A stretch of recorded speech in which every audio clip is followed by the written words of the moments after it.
servicios, como hay agua potable, inversión en agua potable, hay un aumento creciente de la población. Entre 50 y 70, como pueden ver, prácticamente se duplica la población mexicana. En 1970 había 48 millones, hoy somos 107, en términos de servicios y en términos de demandas de servicios. Es inmanejable. Otro elemento que aparece en la década de los 60 es el crecimiento urbano metropolitano. La Ciudad de México y 3 ciudades más, Guadalajara y Monterrey, son las ciudades que se desarrollan de la manera más rápida, ¿no? La Ciudad de México pasa en 1950 con 3 millones a 1970 con 9 millones. O sea, en cada década se duplica. Y la sociedad rural se va dispersando de manera muy abierta.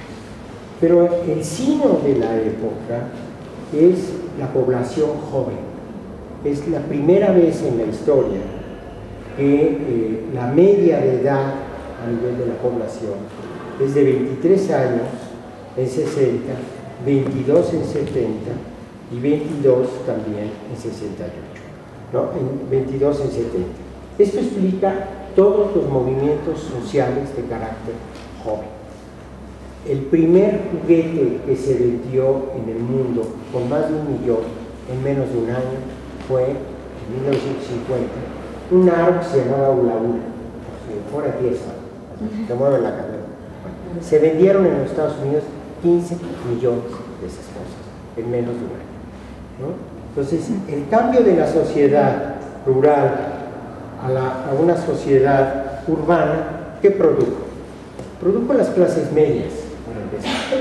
Las clases medias que son un resultado del crecimiento y de la expansión industrial, y empiezan a surgir en las ciudades importantes cosas como ciudades satélite. Hay otros pobres que marcan la historia. Hoy, otros pobres que aparecen en los 60s y que hoy forman parte del mundo y del panorama urbano, que son los pobres de las villas miserias. Esto ocurre en toda América Latina. Las favelas, las villas miserias, Ciudad Neza, que para entonces era la zona de la migración, de la pobreza, construye una masa de pobres rurales en la ciudad. ¿Y qué es lo que pasa cuando esto surge? Que se ruralizan las ciudades. Entonces, todo lo que es hábitos, costumbres, comidas del mundo rural se vuelve parte del mundo urbano a partir de la década de los 60. Y se van creando, si ustedes ven el panorama, lo que hoy pueden ver son diferentes, un espacio urbano delimitado geopolíticamente y un espacio y distintas manchas como Tlalnepantla, en donde se entretejen distintos tipos de poblaciones y distintos tipos de redes sociales. Yo les diría, esto está constituido por las migraciones. ¿Qué son las mayordomías, por ejemplo? Son festividades religiosas en Oaxaca, donde se arman las mayordomías de la Sierra de Yalala o de la Sierra de Juárez, Ciudad Neza y en Los Ángeles, California. Los zapotecos tienen una red que va desde Yalala hasta la periferia de Los Ángeles. ¿Cómo surgen los maras? Los maras surgen de Centroamérica, en El Salvador, se van a California y hay una colonia importantísima en Los Ángeles que construye los maras y bajan, ¿no? Entonces, esta serie de redes, de formas de familia, surge en la década de los 60 y los pobres construyen formas de solidaridad y en las ciudades en donde se van depositando. Otro elemento que también surge en este periodo es los nuevos ricos ligados al mundo urbano.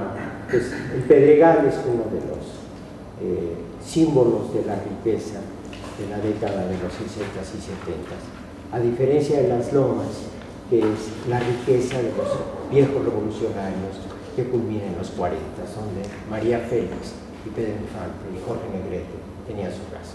Aquí no, ahí en el Pedregal, en el Pedre, ¿no? La riqueza son los nuevos empresarios, es la otra generación ligada al alemanismo y a la expansión industrial. ¿Qué pasa para los años 60 también? Algo que es muy importante, que es la expansión, ahí está, perfecto, la expansión de los medios de comunicación.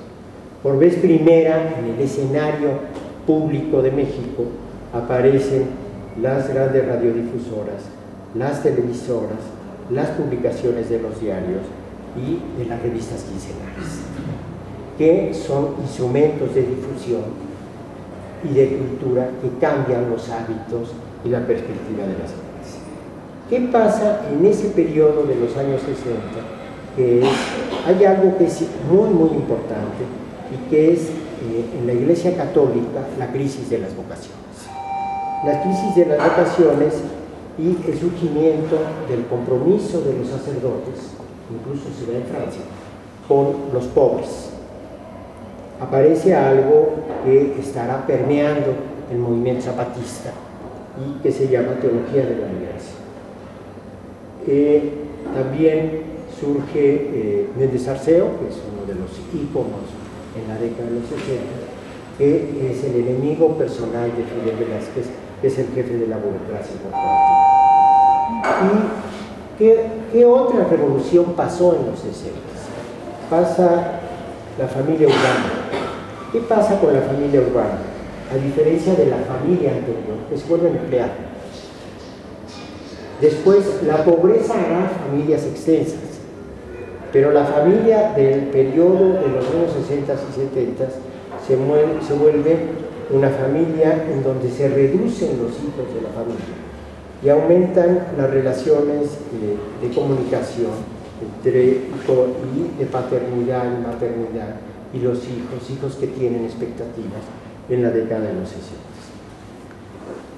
En esa misma década surge algo que es muy claramente definido, que es el surgimiento de una cultura crecientemente individual, con conflictos de organización familiar. Hay la generación anterior, mi generación, que es la generación de los 60, tiene detrás a generaciones que son fruto de la migración rural o de las ciudades provincianas a la Ciudad de México. Tienen patrones de autoridad patriarcal, el padre mandaba, aunque no lo crean, ¿no? El padre mandaba, la relación con las madres, nuestros abuelos, ¿no? Los abuelos de ustedes, la relación con la madre tenía una relación de bastante nivel de subordinación y esto cambió fundamentalmente en la década de los 60 con el surgimiento de una nueva familia, pero también de una concepción de la individualidad. En el mundo de lo urbano, las formas de relación social desagregan las familias, rompen los lazos de solidaridad y construyen esencialmente individuos.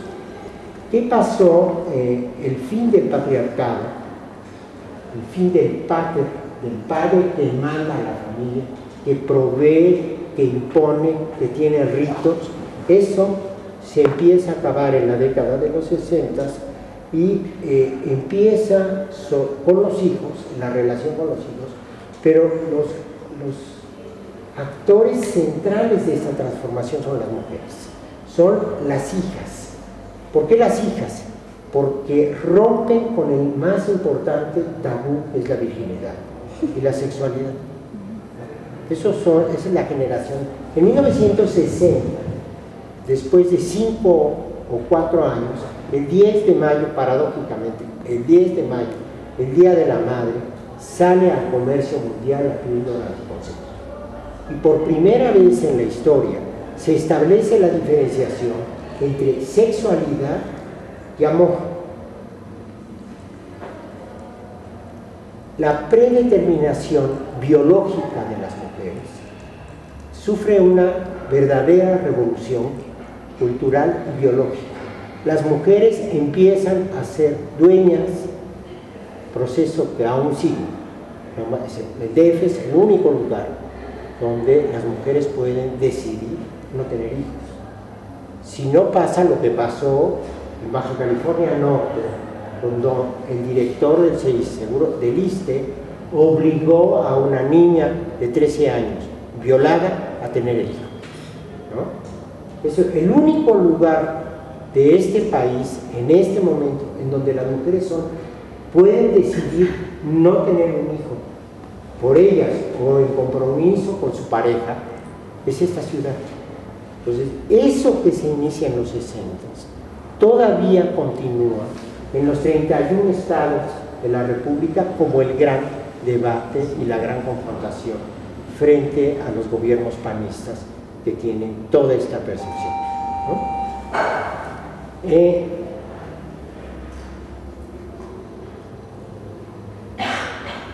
¿Qué es lo correspondiente a este proceso? Es el feminismo. En la década de los 60 surge primero el feminismo como una tradición importante y más o menos al final de los 60 surge la batalla en Nueva York por el respeto a la diversidad sexual. Entonces, es la otra gran batalla que aún no termina. Es decir, como si la homosexualidad fuera una opción personal y no una característica biopsicosocial, no hay, uno nace con los ojos cafés y no tiene por qué ser un delincuente o un estigmatizado por tener los ojos